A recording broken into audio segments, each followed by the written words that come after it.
Assalamualaikum warahmatullahi wabarakatuh. Perkenalkan, nama saya Ilham Rizal Mutakin. Saya mahasiswa dari Stikes dan Akbit Wijaya Husada Kota Bogor dari prodi S1 Keperawatan tingkat 2A. Nah, saya di sini ingin melakukan tindakan keperawatan BBL atau bayi baru lahir yang bertujuan untuk menentukan status kesehatan bayi dan untuk menentukan atau menemukan adanya kelainan yang harus segera ditindak. Nah, untuk tindakannya langsung aja kita ke video. Permisi Ibu, selamat siang. Siang. Apakah benar dengan Ibu Lia Benar. yang usianya 32 tahun? Iya. Oke, kalau gitu perkenalkan, nama saya Ilham Rizal Mutakin, perawat yang bertugas pada shift siang hari ini. Nah, saya di sini ingin melakukan tindakan pengecekan fisik pada bayi Ibu ya, Iya. yang bertujuan untuk mengetahui skala kesehatan dari fisik keseluruhan dari kepala sampai ujung kaki, apakah ada kelainan atau tidak. Nah, untuk kontrak waktunya sekitar 20 menit sampai 30 menit ya Bu. Tempatnya nanti di sebelah sini ada untuk khusus untuk bayi. Nah, apakah Ibu bersedia? Iya, bersedia. Oke, kalau gitu langsung aja kita kasih Bu. Nama Ibu aja dulu. Oke, pertama kita buka dulu baju bayi.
Nah, setelah itu kita kaji otot-otot yang ada pada tubuh sekitaran kepala, badan, seluruhannya. Nah, setelah dibuka bajunya, lalu kita kaji terlebih dahulu tonus ototnya. Apakah aktivitas pergerakan ototnya normal atau tidak. Lalu kita kaji juga warna kulit dari bayi. Apakah berwarna kemerahan atau kebiruan. Normalnya tuh biasanya kalau bayi berwarna kemerahan. Nah, sebelum kita melakukan inspeksi fisik, kita lakukan TTV dulu. Pertama kita timbang berat badannya. Nah, kita taruh bayinya di timbangan bayi. Nah, lalu kita cek berapa berat badannya. Selesai, kembalikan ke meja. Nah, selanjutnya kita ukur tinggi dari bayinya.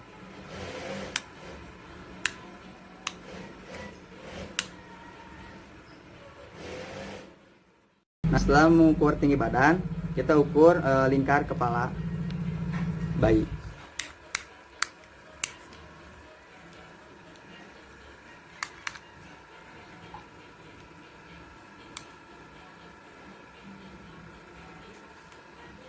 Setelah lingkar kepala bayi, lingkar dada.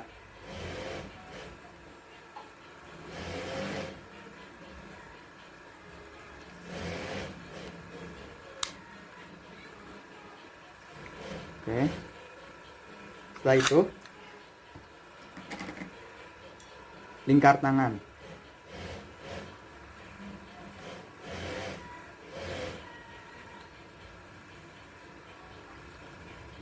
Satunya lagi.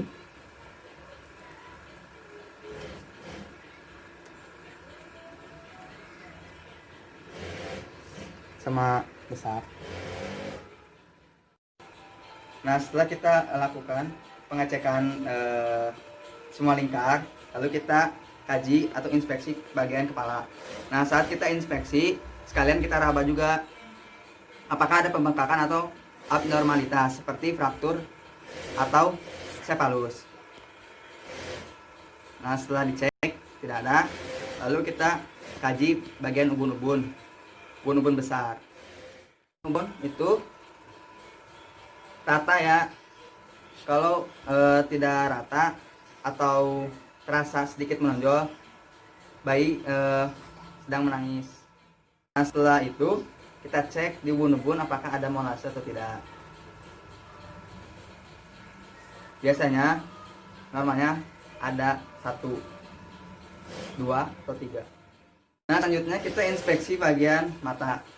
Nah, kita inspeksi dulu simetris atau tidak, apakah ada lesi atau tidak, apakah ada penumpukan kotoran atau tidak di sekitar mata. Nah, jika ada kotoran, kita bersihkan menggunakan kapas.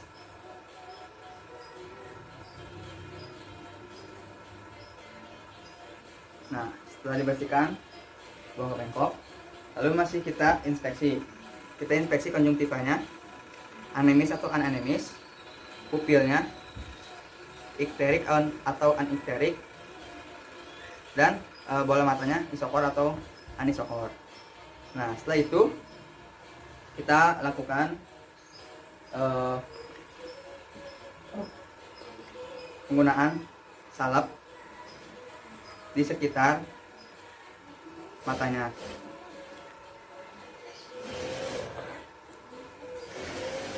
Setelah itu kita berikan obat tetes air mata.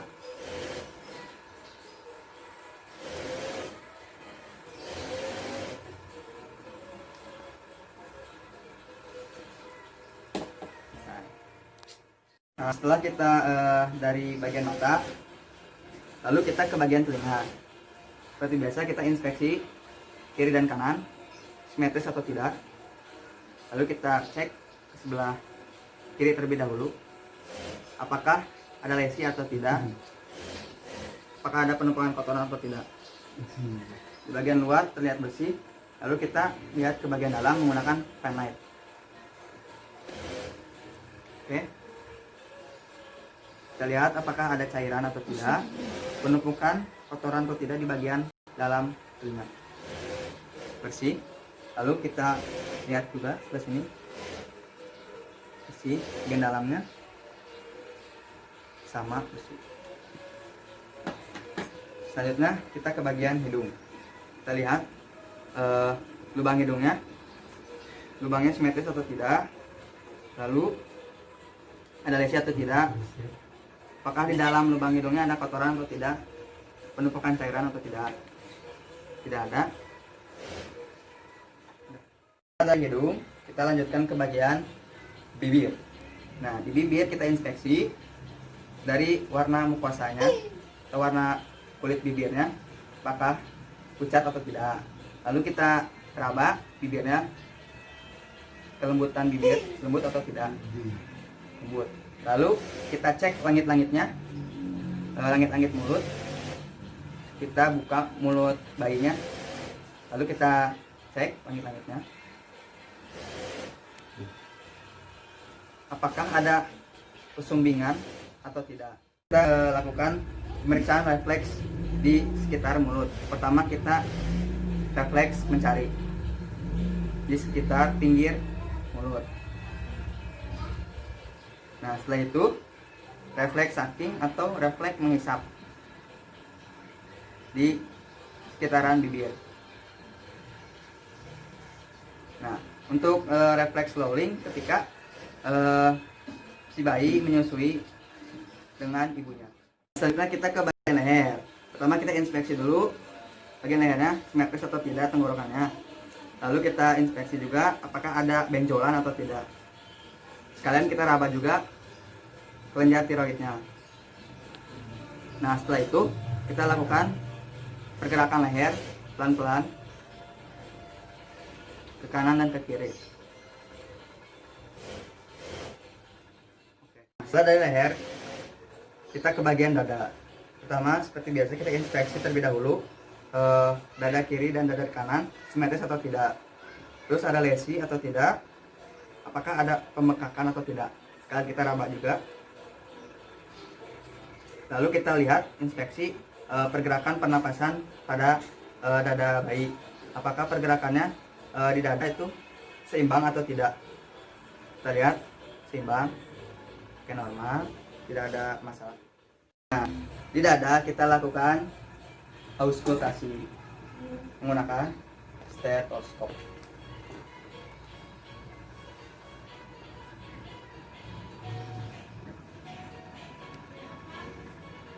Kita dengar pernapasannya.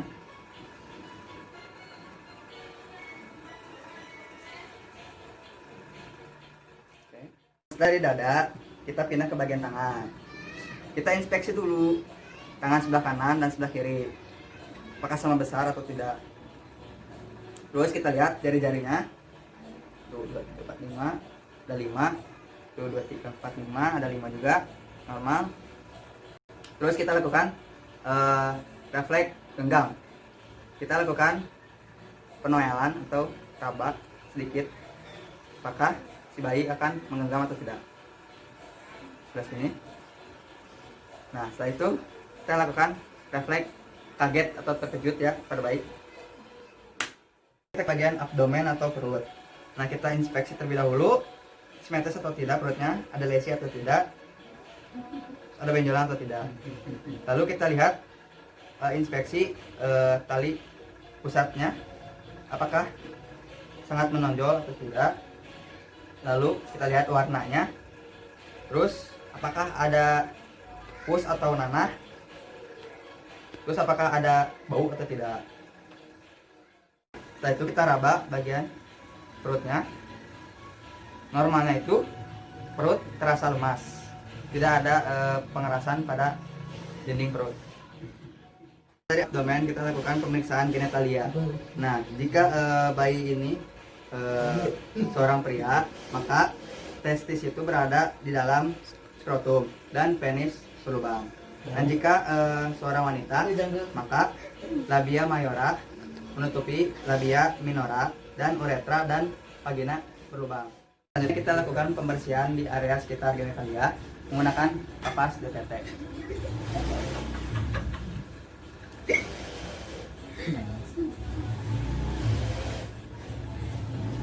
Buang bengkok. Selanjutnya kita ke bagian kaki ya.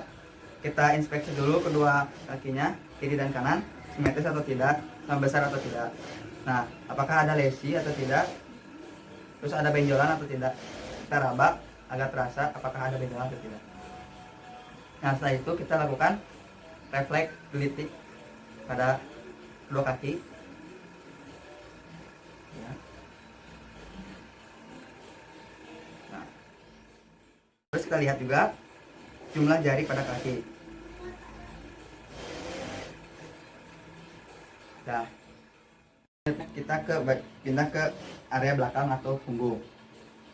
Kita miringkan sedikit, usahakan tangannya tidak terjepit.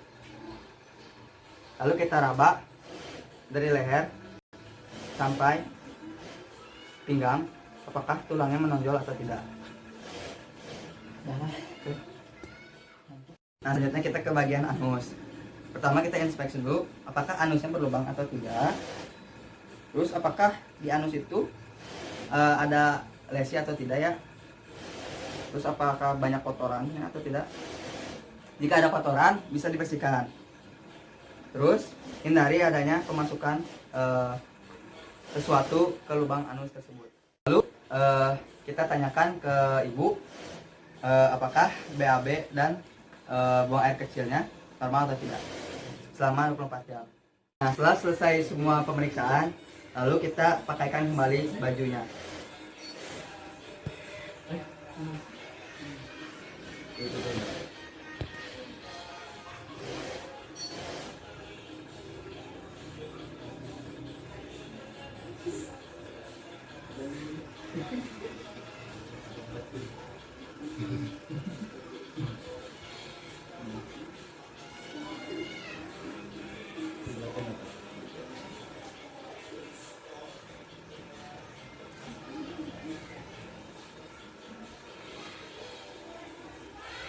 Coba.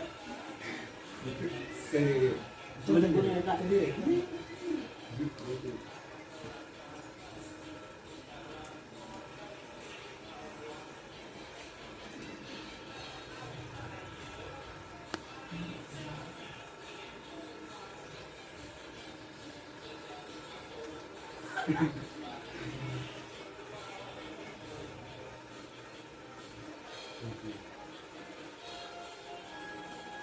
Gue jeleknya.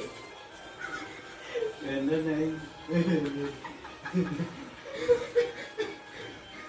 Lucu sih deh.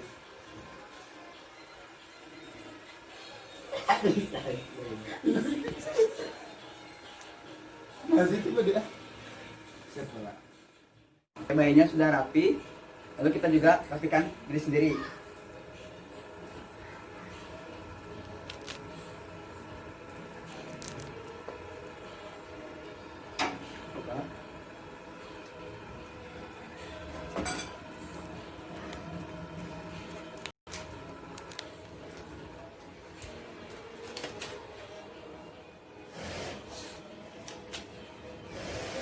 Lalu kita kembalikan bayinya pada sang ibu.